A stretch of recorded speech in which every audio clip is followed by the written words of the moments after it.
मिथुन लगन, शनिदेव तीसरे स्थान में शनि हो तो जातक बहुत बुद्धिमान, उदार और स्त्री सुख से परिपूर्ण होता है। ये मंत्रेश्वर महाराज कहते हैं भावाश्रय फलों। दुंडीराज कहते हैं कि राजमान्य, उत्तम वाहन युक्त, गांव का मुखिया, ग्राम का मुख्य पुरुष, बहुत पराक्रमी, बहुत से लोगों को पालन करने वाला और अनेकानेक विद्वानों ने ज्यादातर मात्रा तीसरे स्थान के शनिदेव को अच्छा फल बताने वाले विद्वानों की संपूर्ण पाठ में पूरी चर्चा करेंगे। जय माता की मित्रों, शनिदेव तीसरे स्थान में होने से आपकी सिंह राशि में विराजमान होगा मिथुन लगन वालों के लिए। पहली बात। दूसरी बात, तीसरे स्थान, छठे स्थान और 11वें स्थान में क्रूर या पापी ग्रहों को अच्छा बोला जाता है। यहां पे ये बलवान होते हैं, मतलब ये बलवान तो पहले से ही होते हैं, लेकिन इन्हीं के समकक्ष जब स्थान इनको मिलता है, वहां पे प्लेस होते हैं, तो ये अपने बल और पराक्रम का बहुत ज्यादा मात्रा में आपको आभास करवाते हैं। शनिदेव स्वभाव से शांत प्रिय, लेकिन इनके विपरीत आचरण करने वालों के लिए आप कुछ भी बोल सकते हैं, यम के समान बोल सकते हैं, या दंड विधान में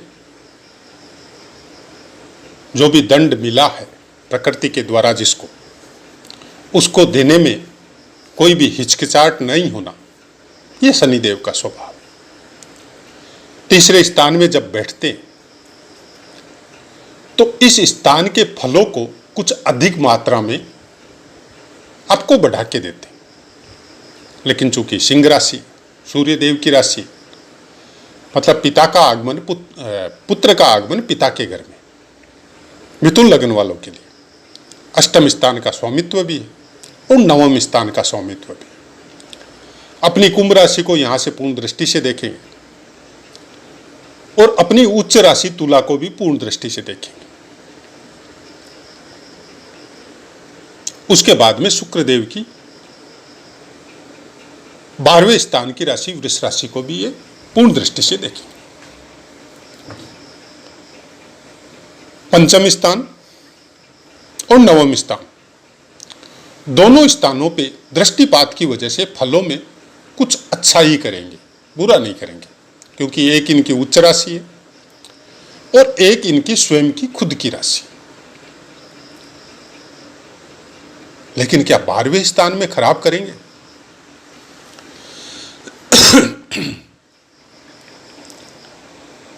कुछ इतिहासकारों में कई पुस्तकें जब आप पढ़ते हैं तो कुछ कुछ चीजें आपके दिमाग में सेट हो जाती हैं। कहीं पे हमने ये भी पढ़ा था कि शनिदेव की 12वें स्थान में, अष्टम स्थान में और छठे स्थान में या तीसरे स्थान में जब दृष्टिपात होता है तो यह राजयोग कारक होता है। अब क्यों राजयोग कारक होता है? यह अपने अपने लेवल या अपने अपने दिमाग की क्षमता के ऊपर निर्भर है। बाकी ग्रहों को प्लेसमेंट देखने के बाद में कुछ समझ में आता है। उन्होंने बताया कि दुख स्थान, पाप स्थान में विष दृष्टि जाना, मतलब उन पापों का नष्ट होना, उन दुखों का नष्ट होना। बहुत हद तक उनका तर्क सही है कि 12वें स्थान में जब ये दृष्टि देंगे तो 12वें स्थान से कनेक्टेड खर्चा किसका? आपके शरीर का, आपका खुद का। इसका मतलब आप स्वस्थ रहेंगे। आपके स्वास्थ्य की हानि नहीं होना, इसका मतलब आप स्वस्थ रहेंगे। सैया सुख, उसमें कमी करेंगे। ऐश भोग, उनमें कमी करेंगे। विदेश गमन, तकलीफ दे सकते हैं, नहीं जाने देंगे। तो इन चीजों के लिए अगर आप सोचें, कोई जमाने में तो विदेश गमन को सबसे बड़ा तकलीफ माना जाता था, आज एक अलग माहौल है। तब ये शनिदेव के फल अगर उस लेवल पे सोचे तो बहुत अच्छे हैं। 12वें स्थान में दृष्टि देने की वजह से। पंचम स्थान में अगर दृष्टि देते हैं तुला राशि पे, तो हायर लेवल की पढ़ाई के लिए ये आपकी हेल्प करेंगे। और कुछ अंदर की जो पढ़ाई है, जो ज्ञान गुरु के द्वारा प्राप्त होता है पंचम स्थान में सूर्य के द्वारा, गुरु के द्वारा, उस ज्ञान को भी ये स्पार्किंग करेंगे। मतलब उस पावर के साथ ये अपनी ट्यूनिंग को कुछ सेट करेंगे, क्योंकि पंचम स्थान बहुत बड़ा स्थान है। केवल पिता या हायर एजुकेशन तक सीमित नहीं है। पंचम स्थान आपका पूर्वार्जित कर्मों का क्या फल मिलेगा उसको भी इंडिकेट करता है। आपका हृदय, आपकी प्राण शक्ति, एक वो ऊर्जा जो ईश्वर के द्वारा आपको प्राप्त हुई है, उसमें किस तरह का स्पंदन शनिदेव करने से आपके अंदर उस ऊर्जा का क्या रूप बनेगा, यह हर आदमी के अपने अपने जीवन यात्रा के ऊपर निर्भर है। सॉरी। यहां पे शनिदेव की दृष्टि आपको परोपकारी बना सकती है, धार्मिक बना सकती है, अपने बुद्धि और ज्ञान को फ्री में बांटने वाला बना सकती है, कई लोगों को सतमार्ग पर लाने वाली प्रेरणा आपके शब्दों के द्वारा सामने वाले को प्राप्त हो सकती है। भाग्य स्थान पे दृष्टि आपके पिता को फेमस बना सकती है। आपके पिता के द्वारा आपका बहुत कुछ भाग्य भी चेंज हो सकता है, या आपको उपाधि भी मिल सकती है अलग लेवल की। तो ये सब चीजों के फलों को जानना हम लोगों को उतना ही जरूरी है जितना बाकी ग्रहों को जब आप समझते हैं, जानते हैं और उसके विषय में सोचते हैं, तो शनिदेव को अगर इग्नोर करेंगे, उनकी दृष्टियों को इग्नोर करेंगे, उनकी प्लेसमेंट और उनके स्वभाव को इग्नोर करेंगे, तो फिर बाकी ग्रहों को समझना बहुत मुश्किल है। क्योंकि जो दृष्टि शनिदेव के पास है, उन दृष्टियों की कुछ विशेषता है। उन विशेषताओं को समझने के लिए आपके अंदर वो अंतर्दृष्टि भी होनी पड़ेगी कि केवल विष दोष बना देने से या विष दोष से कनेक्टेड उस दृष्टि को बता देने से ज्योतिष संपूर्ण नहीं होती है। उन दृष्टियों की अपनी एक महानता है। जब ये आपको वो दृष्टिपात करके आपको कोई दुख तकलीफ भौतिक शरीर को जब डालते हैं, तो उसमें भी कुछ न कुछ आपकी भलाई छुपी हुई रहती है। कुछ इंडिकेट करते हैं ये आपको कि आप वर्तमान समय में कुछ गलत कर्म कर रहे हैं, उनसे दूरी बनाइए। कभी भी आप आजमा के देख लीजिएगा, जब भी चलते चलते आपकी नाव में कुछ डगमगाहट चालू होती है, कुछ डिस्टरबेंस आता है आपकी नॉर्मल लाइफ में, तब आप उठा के देखिएगा, या तो गोचरवश या फिर दशा महादशा या अंतरदशा की वजह से। लेकिन वो अचानक नहीं आएगा, धीरे धीरे बढ़ेगा। तब आप इस चीज को मार्क कर सकते हैं कि शनिदेव आपको कुछ कहना चाह रहे हैं, कुछ बोलना चाह रहे हैं कि वर्तमान में जो आप कर रहे हैं उससे थोड़ी सी दूरी बनाइए, उसको चेंज कीजिए। नहीं तो फिर संपूर्ण हमारी विष दोष वाली दृष्टि आपके ऊपर आ सकती। जीवों का भला करने में जितना शनिदेव का योगदान है, उतना शायद ही कोई दूसरे ग्रह का है। शनिदेव आपको वो मार्ग प्रोवाइड करवाते हैं जिस मार्ग पे राजा हरिश्चंद्र को ले जाके ब्रह्मा विष्णु महेश तीनों के दर्शन करवा दिए थे। जिस मार्ग पे शनिदेव ने भगवान राम को ले जाके और एक सामान्य मनुष्य से भगवान की उपाधि प्रदान करवा दी थी, जिसको आज तक हम लोग भगवान मान रहे हैं, ये शनिदेव की महानता थी।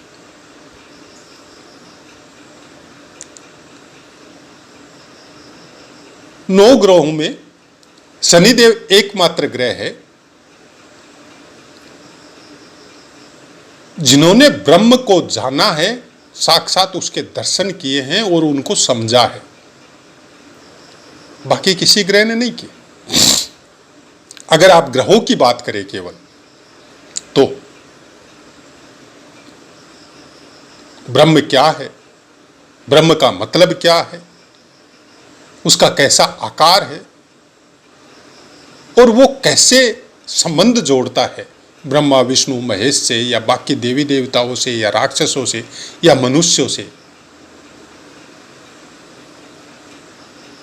ये अकेले ग्रह है या देवता है ब्रह्मा विष्णु महेश के बाद जिन्होंने साक्षात ब्रह्म के दर्शन किए। ये हम नहीं बोल रहे हैं, ये वेद पुराण बोल रहे हैं, आपकी ऋषियों की वाणी बोल रही है, जो हमने पढ़ी है, आप भी पढ़ सकते हैं। और उसके ऊपर सोच समझ के अमल करने की जब कोशिश करते हैं, तब समझ में आता है कि शनिदेव क्या है। और कभी भी जीवों का अहित शनिदेव नहीं चाहते। शनिदेव को एक कर्तव्य मिला है, जैसे आपको हमको एक कर्तव्य मिलता है जीवन में कि परिवार का लालन पालन करना है, या एक ड्यूटी मिली, कोई कंपनी का सीईओ है या मैनेजर है, तो वहाँ पे वो सब चीज़ को ईमानदारी से मैनेज करना है, सबको संभालना है। वैसे अलग अलग ड्यूटी अलग अलग क्षेत्र में हर मनुष्य को प्राप्त होती है, और उस ड्यूटी का निर्वाह अगर आप ईमानदारी से, अनुशासन से, सही तरीके से करते हैं तो शनिदेव खुश है। जो इंसान अपने आप को अनुशासित कर लेता है, कुछ चीजों में या कुछ कर्मों में वो ताला लगा देता है कि हमको ये काम नहीं करने, चाहे हमको कितना भी बड़ा लालच मिले, तब फिर मान के चलिए उसका शनिदेव अच्छा है। बड़ा बड़ा ज्ञान लेके, बड़ी बड़ी डिग्रियां लेके जो आदमी इन डिग्रियों से मोह छोड़ के दूसरी चीजों में लग जाता है केवल और केवल नाम और धन की वजह से, तो फिर आने वाला कल शनिदेव के द्वारा दंडित होने के लिए आप तैयार रहिए। आज नहीं कल, कल नहीं परसों आपको मिलने वाला है। जो हम लोग प्राय सामान्य मनुष्य के साथ भी देखते हैं, और बड़े बड़े नाम फेम वाले, चाहे वो किसी भी पोस्ट पे हो, चाहे संत महात्मा हो, चाहे कथावाचक हो, चाहे नेता हो, चाहे और ऊंचे ऊंचे पदों पे संसार में बैठे हुए कोई भी मनुष्य, उन सबको फल भोगना पड़ता है, और कई पीढ़ियों को भोगना पड़ता है। ये भी नहीं है कि वो फल एक पीढ़ी तक ही रहते, कई पीढ़ियों को भोगना पड़ता है। क्योंकि उस लालच के द्वारा उपार्जित धन जो इकट्ठा किया है, उसको खाने के लिए भी फिर वंश में वैसे ही जीव आपके यहां पनपेंगे या पैदा होंगे। ये कुछ शनिदेव की विशेषता जो कई कुंडलियों को अध्ययन करने से समझ में आती है, कई पुस्तकों का अध्ययन करने से समझ में आती है। और जब एनी टाइम इन ग्रहों वगैरह का जब आप चिंतन करते हैं, तो शायद एक दो पार्ट पहले ही हमने ये बात बोली है कि मनुष्य अपने उस प्राण शक्ति को जब थोड़ा बहुत डिस्टर्ब करता है, मतलब थोड़ा हिलाता है उसको, कोई चीज का चिंतन करते करते, तो कुछ अनुभूतियां आपके खुद के अंदर अपने आप प्रकट होती है, और कुछ चीजों का इंडिकेट करती है, कुछ चीजों को समझाती है वो आपको। हाँ, अगर उस ऊर्जा को पूरी तरह आपने जागृत कर दिया तो वो फिर साक्षात बताती। तो साक्षात बताने के बाद में तो ये तो पॉसिबल ही नहीं है कि कोई सोशल मीडिया पे आएगा। सोशल मीडिया पे दो ही आदमी फिलहाल वर्तमान में आते हैं, एक जिनको धन चाहिए, नाम चाहिए, फेम चाहिए, एक वो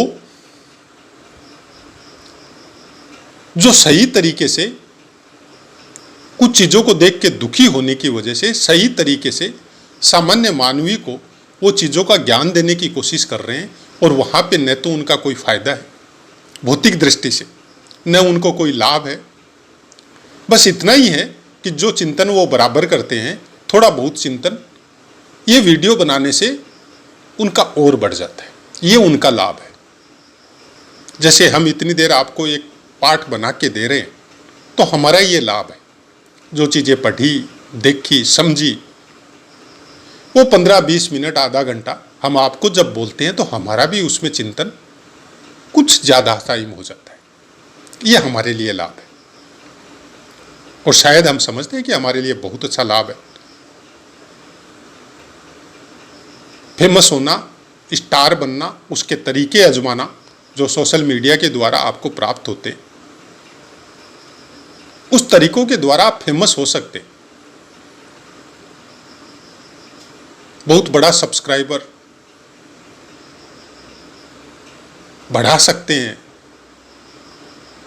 वायरल करवा सकते हैं, फोन नंबर देके, कुंडलियां देख के धन अर्जित कर सकते हैं। लेकिन फिर उस धन का होगा क्या और कितने समय तक उसको आप भोग सकेंगे, ये चीजें हमारे दिमाग में समझ में नहीं आती।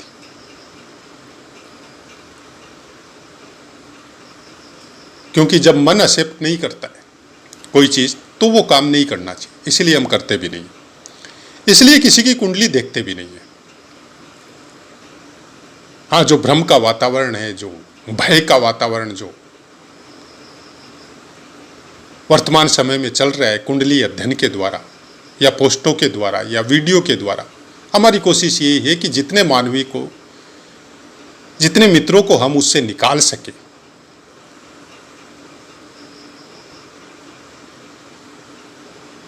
उतना ही शायद कुछ अच्छा हो जाए। कुछ इंसान इस भ्रम में नहीं पड़ के उस चीजों की तरफ अग्रसर हो कि हमको इस जीवन में जो ड्यूटी मिली है उसको हम ईमानदारी से निभाएंगे, बाकी ग्रह अपने काम अपनी ईमानदारी से निभा रहे हैं तो हम क्यों चीटिंग करें। ग्रह तो चीटिंग नहीं करते, उनकी जो ड्यूटी है वो बराबर वो प्रोवाइड करवा रहे हैं ब्रह्मांड में। प्रकृति भी अपने हिसाब से संतुलित होकर चल रही है, तो फिर हम क्यों चीटिंग कर रहे हैं।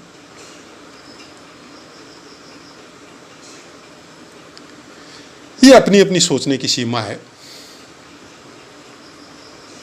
क्योंकि ज्योतिष का ये चैनल है तो ज्योतिष के द्वारा फिर ये सब बातें अपने आप आती है, आप उससे पीछा नहीं छुड़ा सकते। आप किसी ग्रह के विषय में ये नहीं बोल सकते कि ये यहां बैठा है तो ये ऐसा ही फल आपको मिलेगा, नहीं, कभी नहीं मिलेगा।